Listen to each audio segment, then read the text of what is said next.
All right, y'all, what's going on? It's Combo Breaker 99 back on the fight front once again.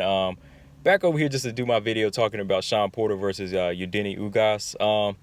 So right off top, man, I hear a lot of people saying that this fight was a robbery.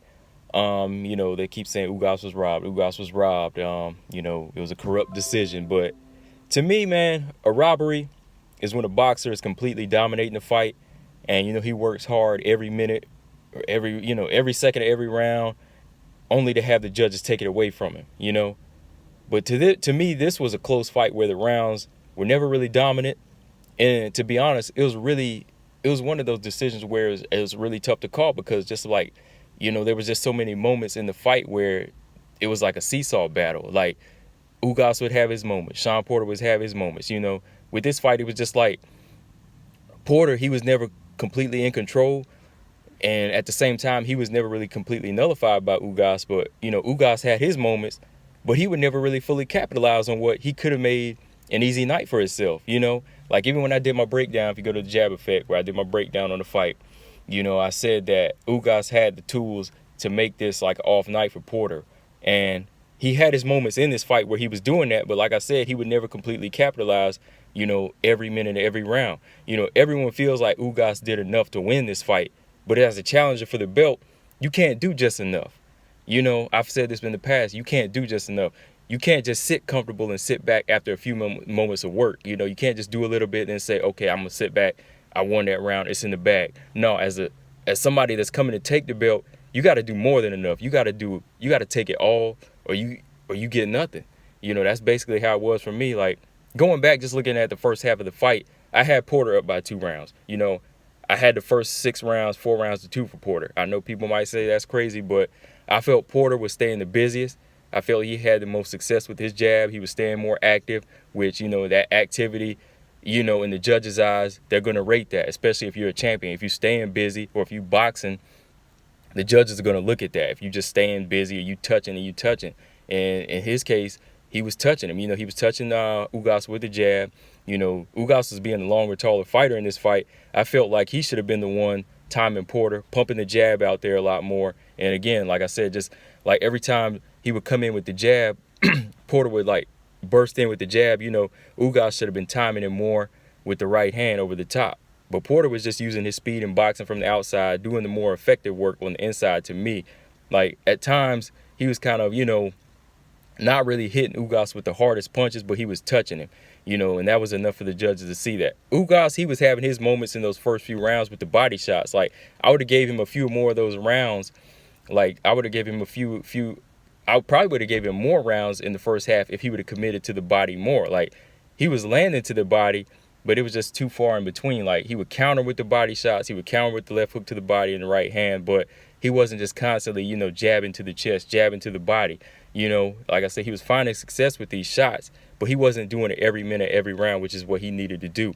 He had to do that every minute, every round, or at least keep Shawn Porter from doing anything. Shawn Porter was still staying busy while he was being inactive, and that's what the judges were looking at, in my opinion. So I don't know how he felt he was confident enough to start just dropping his hands and egging Porter on.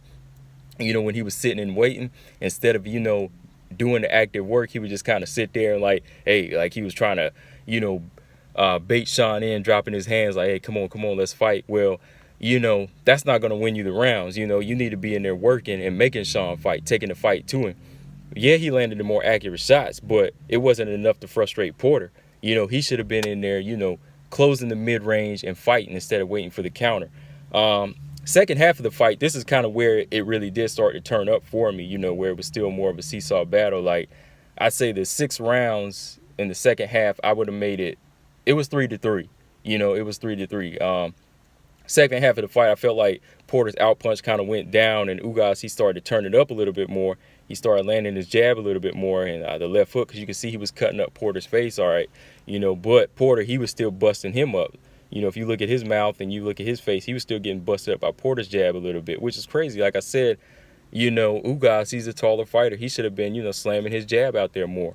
But I really think it was Porter's footwork in this fight. It was really making it hard for Ugas to really get in and kind of set his feet and set up a counter, because, the footwork of Porter, it was either inside, it was out. He was moving around side to side, making it a little bit more unpredictable for him, and I don't think they really expected that game plan from Porter. Even though, to me, I think Porter, he should have stayed more on the inside and made it like made it like his fights in the past. He should have been the bulldog in this fight, because I feel like even though it made it unpredictable for Ugas still had his moments where he could time Porter. Again, like I said, he didn't capitalize on it fully, but there were those moments where he could, still touch Porter from the outside because he was a longer fighter. But Porter being shorter and boxing from the outside just made his job harder. He should have been on the inside, banging it out with Ugas, who was a little bit slower. Porter's boxing from the outside kind of gave Ugas some confidence, man. He could just back Porter up a little bit, get his body attack going. Again, those seesaw rounds, man, like there was never really a moment where either fighter dominated the rounds. The championship rounds, I do give those to Ugas. Again, that don't mean he won the fight, but he did win those last couple rounds because his work was a little bit better. I feel like he started sitting on his shots a little bit more, making Porter miss a little bit more. But again, those rounds, the performance he did in the rounds in the 11 and 12, the work he did in 11 and 12 was the work he should have been starting off in the first half of the fight. To me, I really feel like neither fighter really closed the fight strong. Neither one of them, went out like trying to throw a lot of shots like they were trying to get ahead. I think both of these guys felt like they were comfortable in the cards, which, it's never smart, especially for the contender. I had it 7-5 for Porter. Again, everyone says Ugas did enough to win, but in a championship fight, a contender, he can't just do enough to win. He has to do all. He has to take every moment he can. Every moment he sees that a champion is sleeping on him, he needs to take chances. You know what I mean? And he has to leave no questions unanswered. And Ugas really left me with some questions in this fight that needed to be answered. Why was he waiting? Why wasn't he being fully active? Why was he not jabbing every minute? Why wasn't he committed to the body every single round? Just going off, just teeing off more. Why wasn't he closing in on Porter more when Porter was, trying to box from the outside? He should have just been closing in on him. And if Porter tried to explode on him, just tie him up and, take away his strength that way. But of course, Porter, he had questions for me too that he left unanswered. I'm wondering why Porter's boxing from the outside like this. Why he's not doing what he should be doing, what got him to the top. Why is he giving so much space to Ugas? Porter has the stamina, so why not just go ahead and make it a dogfight like he always does? I know in the post-fight interview on Fox, Porter, he said that his dad felt like this was the safest way to box. But if you look at his son's face, this wasn't the safest way for him to box. Porter's actually came out looking a little bit more unscathed in some fights where he fought on the inside. If he would have got Ugas out of there, he wouldn't have been looking marked up. But fighting from the outside, he looked like he took a lot of damage in this one, man. So I really feel like it was the wrong choice to kind of try to make this like a boxing match, especially when you're the shorter fighter. So really, man, this was just like a fight to me where it was just a matter of what you favor, especially with the judges' favor in this one. Neither fighter really stepped out of the box to take complete control. Porter was in there with just another boxer that gave him a few fits, but he didn't take it all. Like I said, he wouldn't take full commitment to what was going down and the mistakes that Porter was making. But we hear it all the time. To be the champion, you got to beat his ass. You know what I mean? And that's how I see it. To be the champion, you got to beat his ass. And this wasn't really a changing of the guys type fight, and it was just another difficult fight. It was just another difficult fight for Porter. But yeah, that's how I feel, man. I feel like it was a close fight, and every time people see these close fights, they say, "Oh, the guy that they don't really like, or the guy that looks marked up, he was robbed." But not in this case. I mean, in this case, man, it was just one of these close fights where it was a close fight. It all depends on what you really favor. I can't say that Ugas, outclassed Shawn Porter.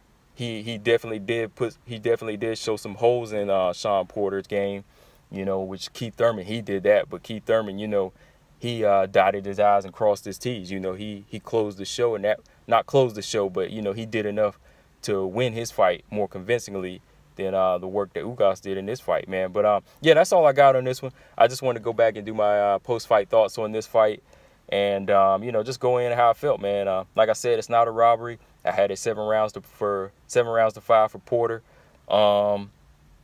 Now, does that mean Porter looked good? No, he didn't. And is he ready for somebody like Errol Spence? I don't think so.